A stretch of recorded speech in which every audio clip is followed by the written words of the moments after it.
আপনি কোনো ইঞ্জিনিয়ারকে দেখবেন না আরেকজন ইঞ্জিনিয়ার ভুল করলে তাকে গালি দিয়েছে, বলবে তার ডিজাইন করা ভুল হয়েছে। আপনি ডাক্তারের কাছে যান, ডাক্তার চিকিৎসা ভুল হলো, একজন ডাক্তার চেষ্টা করে আরেকজন ডাক্তারকে সেভ করার জন্য, বাঁচানোর জন্য, যে সেও ডাক্তার আমিও ডাক্তার, তা আমার কোনো কথায় যেন ডাক্তার প্রফেশনকে মানুষ খারাপ মনে না করে। কিন্তু আমি দেখলাম গত কিছুদিন আগে ছোট্ট একটা মাসালা নিয়ে, সামান্যতম মাসালা, এটা কোনো আকীদার মাসালা নয়, একজনের সাথে আরেকজন বিরোধ হয়েছে, বাস বলে সে হারামজাদা হয়ে গেছে।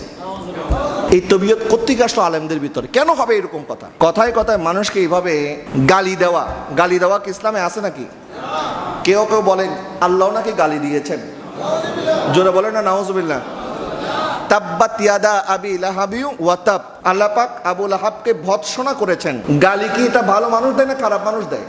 ইসলামের মধ্যে 3 জায়গায় মিথ্যা কথা বলা জায়েজ আছে। 1 নাম্বার, 2 ভাই যদি ঝগড়া হয়, 2 ভাইয়ের ঝগড়া মিলানোর জন্য আপনি মিথ্যা কথা বলতে পারবেন। 2 নাম্বার, যুদ্ধের ময়দানে দুশমনদের সাথে, কাফেরদের সাথে আপনি মিথ্যা কথা বলতে পারবেন। 3 নাম্বার, স্ত্রীকে খুশি করার জন্য আপনি সামান্যতম মিথ্যা বলতে পারবেন, এতটুকু যে আপনি একটা জিনিস কিনলেন 1000 টাকা দিয়ে, স্ত্রীকে খুশি করার জন্য বলেন তোমার জন্য বাজার থেকে খুঁজে সবচেয়ে ভালো জিনিস 5000 টাকা দিয়ে কিনছি। 3 জায়গায় কারণ সব বলে দিলাম, মিথ্যা কথা বলা জায়েজ আছে, কিন্তু কোন জায়গায় গালি দেওয়া জায়েজ নাই।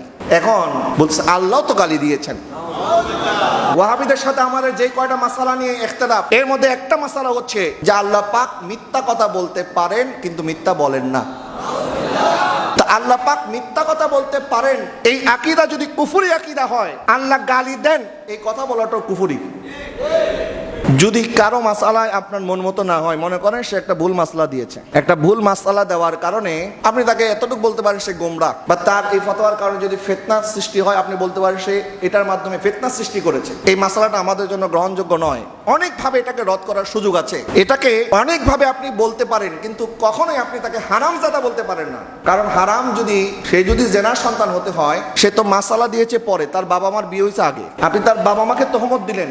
এই জন্য আমাদের সমাজের মধ্যে এই যে কট্টরতা শুরু হয়েছে, এই কট্টরতা ইসলামের মধ্যে নাই। মানুষকে কাফের বলে দেওয়া কথায় কথায়, এটা খারিজিদের আলামত। ইমামে আযম আবু হানিফা রাহমাতুল্লাহি আলাইহি বলেছেন, কারো কাফের হওয়ার ব্যাপারে, তার কুফরি সাবেত হওয়ার ব্যাপারে যদি তার কোনো বক্তব্য বা আকীদা যেটা 99% কুফরির দিকে যায়, 1% ঈমানের দিকে আসে, যদি 1% বোঝা যায় যে না এই কথাটার অর্থ এরকম না, এরকম হতে পারে, ইমামে আযম আবু হানিফা বলে আমরা 99% ছেড়ে দেব, 1% ঈমানের দিকে দেখে তাকে আমরা মুমিন হিসেবে গণ্য করব।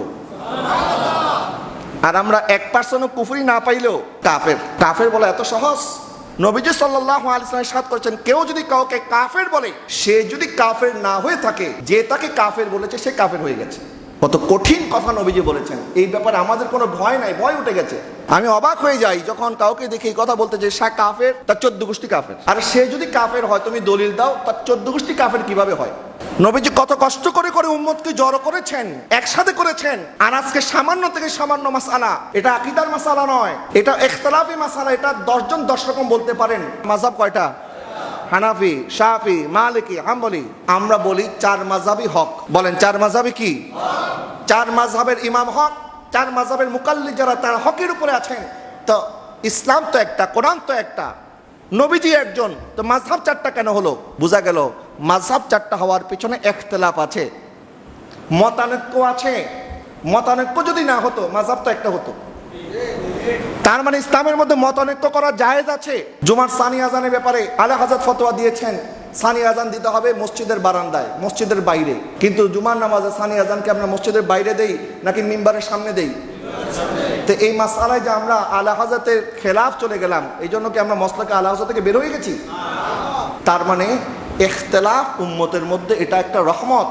নবীজি সাল্লাল্লাহু আলাইহি ওয়াসাল্লাম ইরশাদ করেছেন, আমার উম্মতের মধ্যে যা ইজতিহাদ করবে, এই ইজতিহাদ যদি সঠিক হয়, আল্লাহ পাক তাকে 2টা সওয়াব দান করবে।